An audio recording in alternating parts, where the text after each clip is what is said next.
ಶ್ರೀ ಗುರುಭ್ಯೋ ನಮಃ. ಹರಿ ಓಂ. ಗುರುಬ್ರಹ್ಮ ಗುರುವಿಷ್ಣು ಗುರುದೇವೋ ಮಹೇಶ್ವರ, ಗುರು ಸಾಕ್ಷಾತ್ ಪರಬ್ರಹ್ಮ ತಸ್ಮೈ ಶ್ರೀ ಗುರುವೇ ನಮಃ. ಗುರುವೇ ಸರ್ವಲೋಕಾನಾಂ ವಿಷಜೇ ಭವರೋಗಿಣಾಂ ನಿಧಯೇ ಸರ್ವವಿದ್ಯಾನಾಂ ಶ್ರೀ ದಕ್ಷಿಣಾಮೂರ್ತಯೇ ನಮೋ ನಮಃ. ಆತ್ಮೀಯ ವೀಕ್ಷಕರಿಗೆ ಸಂತೋಷ್ ಭಟ್ ಮಾಡುವ ನಮಸ್ಕಾರಗಳು.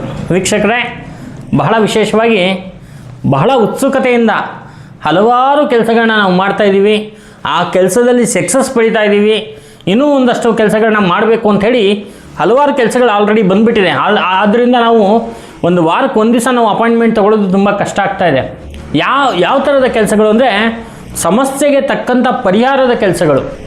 ಆ ಪರಿಹಾರದ ಕೆಲಸದಲ್ಲಿ ನಾವು ಬಹಳ ಉತ್ಸುಕತೆಯಿಂದ ಅದನ್ನು ಮಾಡೋಕ್ಕೆ ಅಂಥೇಳಿ ಹಲವಾರು ಗಿಡಮೂಲಿಕೆಗಳನ್ನ ತಂದು ಅದ್ಭುತವಾಗಿರ್ತಕ್ಕಂಥ ಮಂತ್ರದಂಡದಿಂದ ಎಲ್ಲವನ್ನೂ ನಿವಾರಣೆ ಮಾಡುವಂತಹ ಒಂದು ವಿಶೇಷವಾಗಿರ್ತಕ್ಕಂಥ ದೇವಿಯ ಅನುಗ್ರಹ ಆಶೀರ್ವಾದದಿಂದ ನಿವಾರಣೆ ಮಾಡ್ತಾ ಇದ್ದೀವಿ. ನಾವಿಲ್ಲಿ ಮಾಡುವಂಥದ್ದು ಏನೂ ಕೆಲಸ ಇಲ್ಲ. ಕೆಲವರು ತಾಂತ್ರಿಕನ ಏನು ಮಾಡ್ತಾರೆ, ನಾವು ಮಾಡಿದ್ವಿ ಅಂತಾರೆ. ನಾವು ಮಾಡೋದು ಏನೂ ಇಲ್ಲ. ಅಲ್ಲಿ ನಾವೇನು ಅಂದರೆ ಅದರ ಒಂದು ಕಾರ್ಯ ಕ್ರಮವನ್ನು ನಾವು ಮಾಡ್ಬೋದು ಅಷ್ಟೇ. ಆದರೆ ಅದ್ರ ಹಿಂದೆ ಆ ದೇವಿಯ ಶಕ್ತಿ, ಯಕ್ಷಿಣಿ ಮಹಾಕಾಳಿಯ ಶಕ್ತಿ, ಜೊತೆಗೆ ನಾವು ಕೊಡುವಂತಹ ಗಿಡಮೂಲಿಕೆಗಳಿರ್ಬೋದು, ಯಂತ್ರ ತಂತ್ರ ಮಂತ್ರ ತಾಂತ್ರಿಕ ಪರಿಹಾರಗಳಿರ್ಬೋದು, ಇವೇ ವರ್ಕ್ ಆಗೋದು. ಯಾವ ಮನುಷ್ಯನಿಂದನೂ ಏನು ಮಾಡೋಕ್ಕಾಗಲ್ಲ. ಶಕ್ತಿಗಳೇ ಚೆನ್ನಾಗಿ ವರ್ಕ್ ಆಗುವಂಥದ್ದು. ಆದ್ದರಿಂದ ವಿಶೇಷವಾಗಿ ನಾನು ಹೇಳುವಂಥದ್ದು ಏನಿದೆ ಅಂತ ಹೇಳಿದ್ರೆ, ಹಲವಾರು ಸಮಸ್ಯೆಗಳಲ್ಲಿ ಪ್ರೇತದ ಸಮಸ್ಯೆ ಬಹಳ ಜನಕ್ಕೆ ಕಾಡಿಸುತ್ತೆ. ಅದು ಯಾವ ರೀತಿಯಲ್ಲಿ ಇರುತ್ತೆ ಅನ್ನೋದು ಬಹಳ ಅದ್ಭುತವಾಗಿರ್ತಕ್ಕಂಥದ್ದು. ಮೊನ್ನೆ ಇಲ್ಲಿ ಒಂದು ಲಾಡ್ಜಲ್ಲಿ ಒಂದು ರೂಮಲ್ಲಿ ಒಡಿಸ್ಸಾ ದಂಪತಿಗಳಿಬ್ಬರು, ಗಂಡ ಹೆಂಡತಿ ಇಬ್ಬರು ದಂಪತಿಗಳು ಬಂದು ಒಂದು 2 ದಿನಗಳ ಕಾಲ ಇದ್ದರು. ಯಾಕಿದ್ರು ಅಂದರೆ ನಮ್ಮನ್ನು ಭೇಟಿ ಮಾಡೋಕ್ಕೆ ಅಂತ ಬಂದಿರೋರು. 2 ದಿವಸದಿಂದ ಕಾಯ್ತಾಯಿದ್ರು. 3ನೇ ದಿವಸಕ್ಕೆ ನಮ್ಮ ಅಪಾಯಿಂಟ್ಮೆಂಟ್ ಸಿಕ್ತು. ಬಂದರು ಅವರು. ಬಂದಾಗ ಅವರ ಒಂದು ವಿಶೇಷವಾಗಿರ್ತಕ್ಕಂಥ ವರ್ತನೆಗಳು ಬೇರೆ ಬೇರೆ ಇತ್ತು. ಒಂಥರ ಮೈಯಲ್ಲಿ ಬರುವಂಥದ್ದು, ಮತ್ತು ಕತ್ತೆಲ್ಲ ಫುಲ್ಲು ಮೇಲ್ಗಡೆ ಅಲ್ಲಾಡುವಂಥದ್ದು, ಕತ್ತೆ ನಿಲ್ತಾ ಇರಲಿಲ್ಲ, ಕೈಯೆಲ್ಲ ಆಡಿಸ್ತಾ ಇತ್ತು. ಆ ಥರದ್ದೆಲ್ಲ ತುಂಬ ಭಯಂಕರವಾಗಿತ್ತು ಸಮಸ್ಯೆಗಳು ಅವ್ರದ್ದು.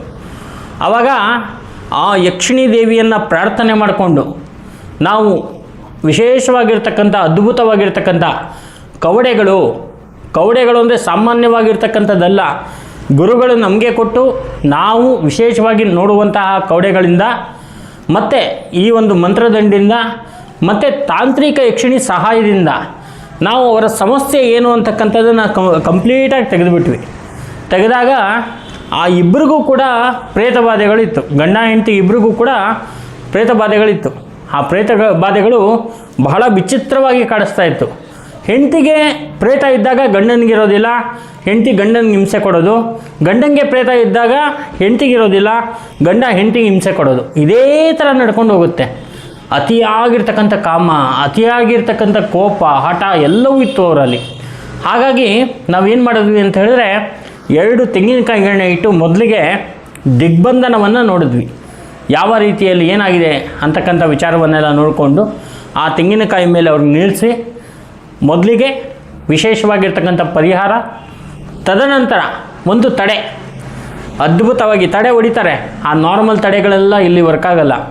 ಆ ಪ್ರೇತ ಹಿಡಿದವ್ರಿಗೆ ಸ್ಪೆಷಲ್ ತಡೆಗಳು ಬೇಕು. ಆ ತಡೆಗಳ ಪಾಠವನ್ನು ನಮ್ಮ ಸ್ಟೂಡೆಂಟ್ಸ್ ಎಲ್ಲರಿಗೂ ಕೂಡ ನಾನು ಹೇಳ್ಕೊಟ್ಟಿದ್ದೀನಿ. ಈಗಲೂ ಕ್ಲಾಸ್ಗಳು ನಡೀತಾ ಇದೆ.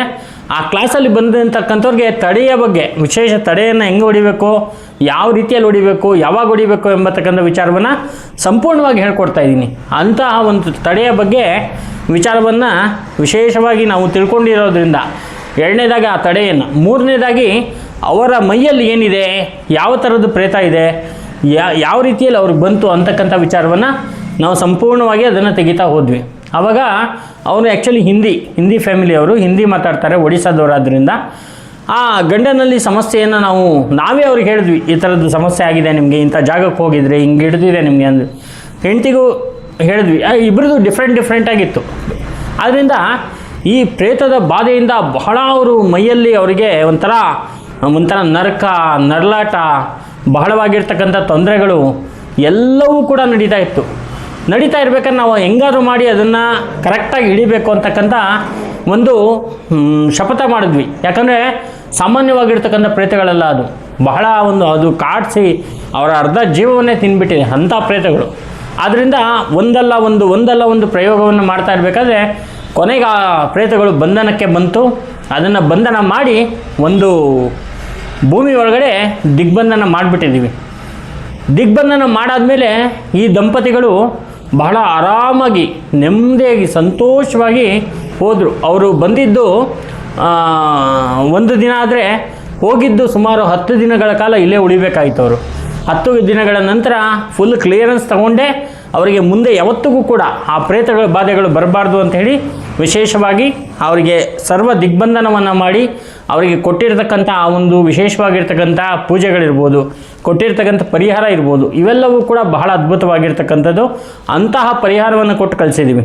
ಹಾಗಾಗಿ ಪ್ರೇತ ಬಾಧೆಗಳಿಂದ ಬಹಳ ನರಳ್ತಾ ಇರ್ತಾರೆ.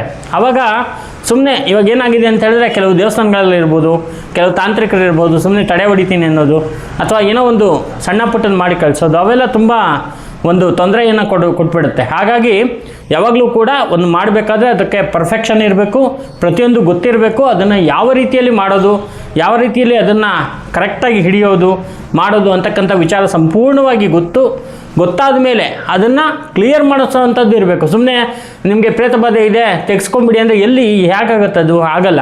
ಆದ್ದರಿಂದ ಕ್ಲಿಯರ್ ಮಾಡುವಂಥ ಒಂದು ಪರ್ಫೆಕ್ಷನ್ ಅವರಲ್ಲಿ ಇದ್ದಾಗ ಮಾತ್ರ ಅದು ಮಾಡ್ಬೋದು. ಹಾಗಾಗಿ ನಮ್ಮಲ್ಲಿ ಹಲವಾರು ಸಮಸ್ಯೆಗಳು ಬಂದಾಗ ಈ ಥರ ಪ್ರೇತಕ್ಕೆ ಸಂಬಂಧಪಟ್ಟಿರ್ತಕ್ಕಂಥದ್ದು ಪ್ರತಿಯೊಂದನ್ನು ಕೂಡ ಅವರಿಗೆ ವಿವರಣೆ ಮಾಡಿ ಹೇಳ್ತೀವಿ.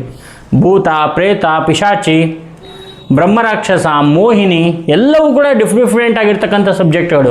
ಯಾವ ರೀತಿಯಲ್ಲಿ ತಾಂತ್ರಿಕದಲ್ಲಿದೆ ಅದೇ ಥರ ಈ ಒಂದು ಸಬ್ಜೆಕ್ಟಲ್ಲೂ ಕೂಡ ಡಿಫ್ರೆಂಟ್ ಆಗಿರ್ತಕ್ಕಂಥ ಸಬ್ಜೆಕ್ಟ್ಗಳಿದೆ. ಆದ್ದರಿಂದ ನಾವು ಕರೆಕ್ಟಾಗಿ ಅದನ್ನು ಹಿಡಿದು ಕರೆಕ್ಟಾಗಿರ್ತಕ್ಕಂಥ ಅವರಿಗೆ ಆನ್ಸರನ್ನು ಕೊಟ್ಟು ಕರೆಕ್ಟಾಗಿ ಅದನ್ನು ತೆಗೆದಾಗ ಮಾತ್ರ ಅದರ ಒಂದು ಪರ್ಫೆಕ್ಷನ್ನು ಅನುಕೂಲ ಅಂತಕ್ಕಂಥದ್ದು ಆಗುತ್ತೆ. ಸೊ ಮುಂದಿನ ಒಂದು ಎಪಿಸೋಡಲ್ಲಿ ಇನ್ನೊಂದು ಅದ್ಭುತವಾಗಿರ್ತಕ್ಕಂಥ ವಿಚಾರ. ನಮಸ್ಕಾರ.